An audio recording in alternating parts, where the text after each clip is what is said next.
The National Electrical Code, or NEC, provides specific guidelines for electrical installations, particularly in areas like bathrooms where safety is paramount. Let's break down the requirements for receptacle circuits in a residential bathroom, focusing on ground fault circuit interrupter, or GFI, receptacles.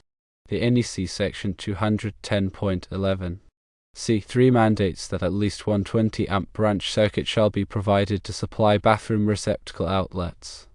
This requirement emphasizes a dedicated 20 amp circuit for at least one receptacle outlet in the bathroom, ensuring sufficient power for appliances commonly used in these areas, such as hair dryers or styling tools. Now consider a scenario where one GFI receptacle is installed within 3 feet of the basin, as required by NEC section 210.52. TN 210.8. A. This receptacle must be on a dedicated 20 amp circuit in compliance with section 210.11. C3. The purpose of this dedicated circuit is to prevent overloading and to minimize the risk of electrical shock, especially near water sources. Now let's add a second GFI receptacle that is positioned 10 feet away from the basin. Can this second receptacle be on a 15 amp circuit that also serves other outlets? The answer is no, and here's why. While NEC section 210.8 A1 permits other receptacle outlets in bathrooms to be on 15 amp circuits if they are not within 3 feet of the basin, the overriding requirement of NEC section 210.11 C3 still applies. This section mandates that at least one 20 amp circuit must supply the bathroom receptacle outlets.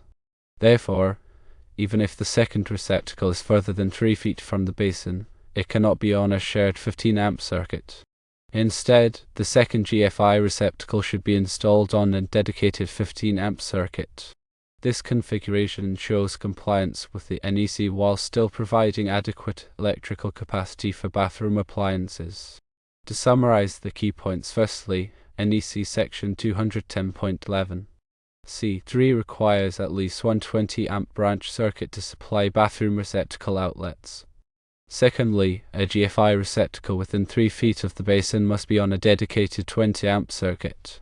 Thirdly, a second GFI receptacle, even if located more than 3 feet from the basin, cannot be on a shared 15 amp circuit and should instead be on a dedicated 15 amp circuit.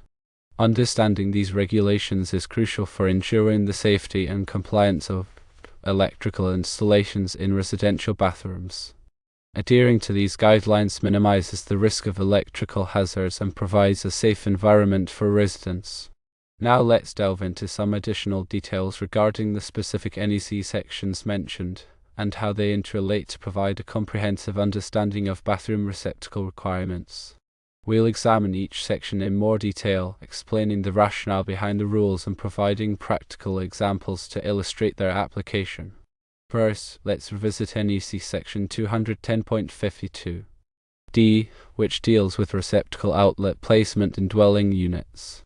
This section mandates that in dwelling units, receptacle outlets shall be installed in bathrooms within 3 feet of the outside edge of each basin. The purpose of this rule is to ensure that readily accessible receptacles are available for plugging in appliances such as hair dryers, electric shavers, and other personal grooming devices. By placing receptacles within easy reach of the basin, users are less likely to use extension cords, which can create tripping hazards and increase the risk of electrical shock. Next, we'll examine NEC section 210.8 A, which covers ground fault circuit interrupter protection for personnel and dwelling units. This section requires GFI protection for all 125 volt, 15 and 20 amp receptacles installed in bathrooms.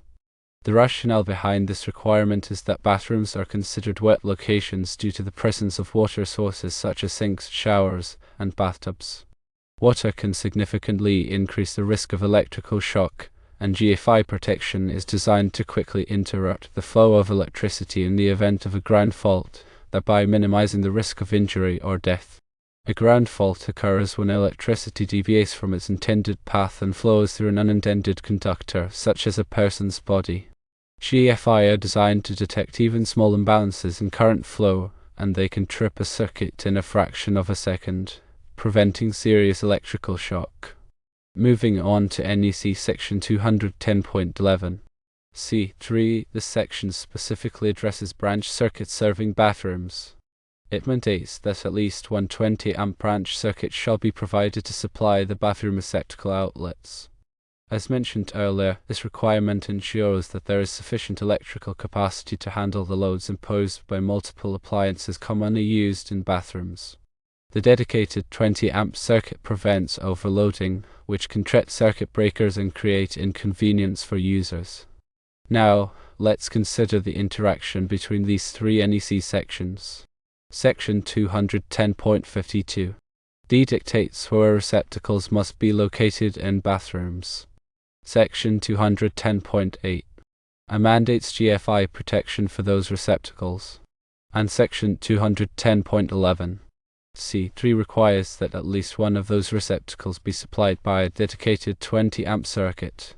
The combination of these requirements ensures both accessibility and safety in bathroom electrical installations. To further clarify the application of these rules, let's consider a specific example. Suppose a residential bathroom has two basins. According to section 210.52, D, at least one receptacle outlet must be located within 3 feet of each basin. Both of these receptacles must have GFI protection, as required by section 210.8. A. Furthermore, at least one of these receptacles must be supplied by a dedicated 20-amp circuit, as per section 210.11. C3. The other receptacle can be on either a dedicated 15-amp circuit or another 20-amp circuit, as long as the minimum requirement of one 20-amp circuit is met. It's important to note that while the NEC provides specific guidelines for electrical installations, local codes and regulations may have additional requirements. Therefore, it's always advisable to consult with a qualified electrician or local building inspector to ensure full compliance with all applicable codes. Now let's look into some common misconceptions about bathroom receptacle circuits. One common misconception is that all bathroom receptacles must be on a 20-amp circuit. As we've discussed, the NEC only requires that at least one receptacle be on a 20-amp circuit. Other receptacles can be on 15-amp circuits, provided they meet the other requirements of the code. Another misconception is that GFI protection is only required for receptacles near water sources. While it is true that GFI protection is particularly important in wet locations, the NEC mandates GFI protection for all 125-volt, 15 and 20-amp receptacles in bathrooms, regardless of their proximity to water. This is because bathrooms are considered inherently wet environments and the risk of electrical shock is always present. Another aspect to consider is the proper wiring and installation of receptacle circuits. All wiring must be done in accordance with the NEC and local codes, and only qualified electricians should perform electrical work. Improper wiring can create serious safety hazards, including the risk of electrical shock and fire. When installing receptacle circuits, it's important to use the correct wire gauge for the circuit amperage. For a 20-amp circuit, a minimum of 12-gauge wire is required, while for a 15-amp circuit, 14-gauge wire is acceptable. Using undersized wire can cause overheating and increase the risk of fire. It's also important to properly ground all receptacles and electrical boxes. Grounding provides a path for fault current to flow back to the electrical panel, which helps to trip the circuit breaker in the event of a ground fault. Improper grounding can render GFI protection ineffective and increase the risk of electrical shock. In addition to these technical considerations, there are also some practical aspects to keep in mind when planning bathroom receptacle circuits. Consider the placement of receptacles in relation to bathroom fixtures and furniture. Make sure that receptacles are easily accessible and not obstructed by cabinets or other items. Also, think about the types of appliances that will be used in the bathroom and ensure that there are enough receptacles to accommodate all of them. Overloading a receptacle can create a fire hazard, so it's always better to have too many receptacles than not enough. Finally, it's important to regularly inspect bathroom receptacles for any signs of damage or wear. Cracked or broken receptacles should be replaced immediately, and any loose wiring should be tightened. A properly maintained electrical system is essential for ensuring the safety and reliability of your home. Now let's discuss some scenarios where the NEC requirements might be a bit ambiguous or require further interpretation. One such scenario involves a bathroom that is part of a larger master suite. In this case, it may be unclear whether the bathroom receptacle circuit must be dedicated solely to the bathroom or whether it can also serve other areas of the master suite. The NEC does not specifically address this issue, so it's up to the local building inspector to make a determination based on the specific circumstances. In general, it's best to err on the side of caution and provide a dedicated circuit for the bathroom receptacles, even if the bathroom is part of a larger suite. Another scenario involves a bathroom that has multiple basins located in different areas of the room. In this case, it may be unclear which basin the 3-foot rule applies to. Again, the NEC does not provide specific guidance on this issue, so it's up to the local inspector to make a determination. A reasonable interpretation would be to require a receptacle within 3 feet of each basin, with at least one of those receptacles being on a dedicated 20-amp circuit. It's also worth noting that the NEC is updated every 3 years, so it's important to stay current with the latest revisions. Electrical codes can change over time, and it's essential to ensure that your electrical installations comply with the most recent requirements. You can obtain copies of the NEC from the National Fire Protection Association, or NFPA, or from many local libraries. Additionally, there are many online resources that provide information about electrical codes and standards. However, it's important to verify the accuracy of any information you find online, as not all sources are reliable. In conclusion, understanding the NEC requirements for bathroom receptacle circuits is essential for ensuring the safety and compliance of electrical installations in residential bathrooms.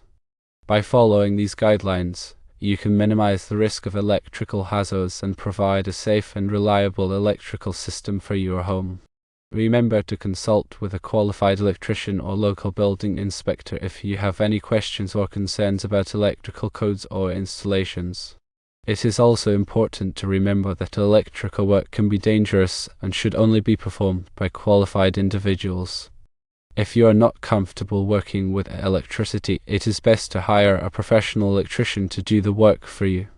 Safety should always be your top priority when dealing with electrical systems.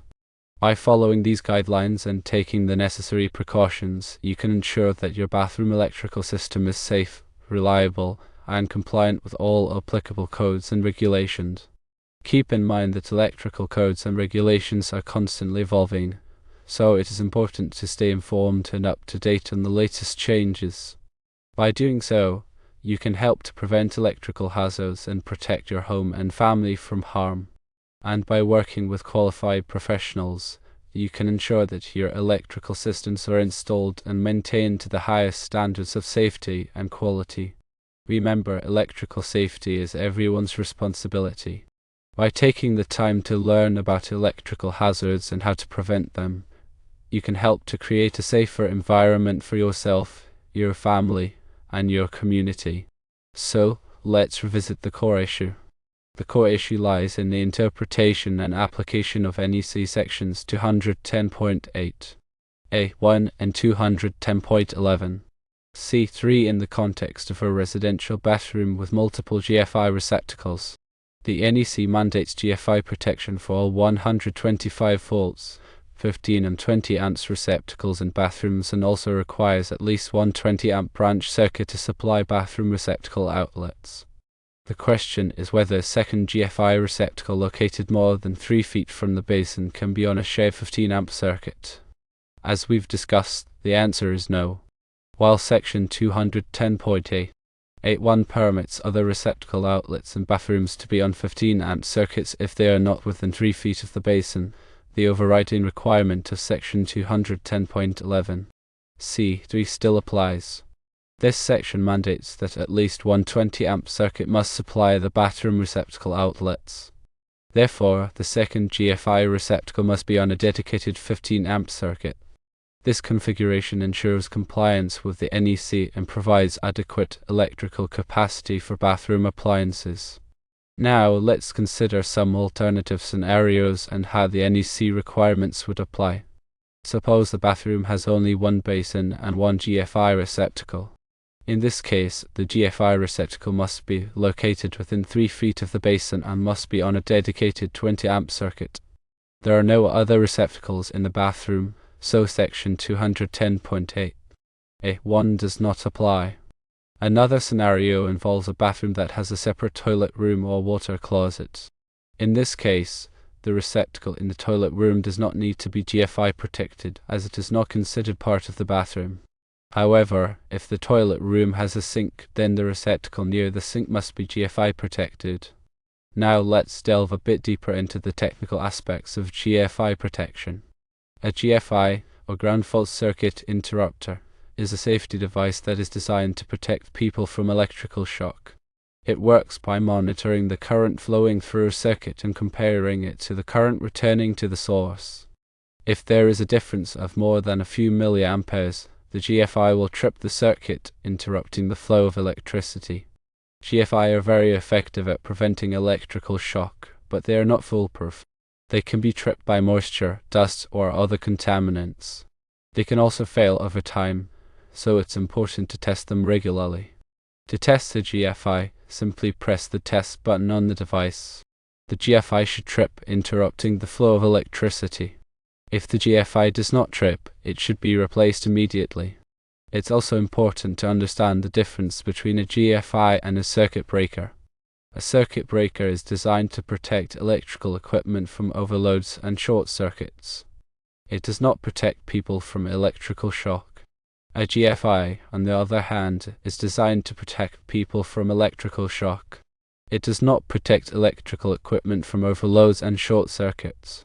Both GFI and circuit breakers are important safety devices, and they should be used together to provide comprehensive protection against electrical hazards.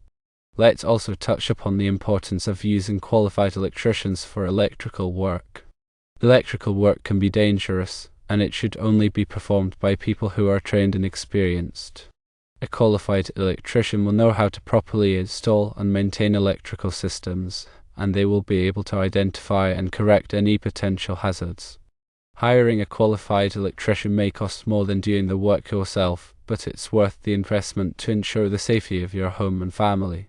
Before hiring an electrician, be sure to check their credentials and references. Ask them about their experience and training, and make sure they are licensed and insured. A reputable electrician will be happy to provide you with this information.